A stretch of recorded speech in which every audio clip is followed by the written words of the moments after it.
Madamo ka na kita makaapot kita. Ito yung tinatawag na sayang. Madikit siya. Sticky.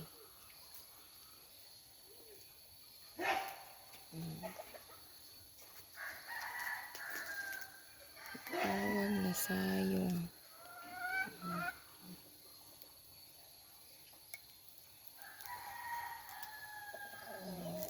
Kuha tayo ng konti na. Konti na.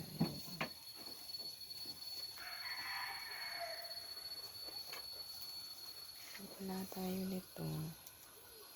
Ito yung gamitin natin. Sayong.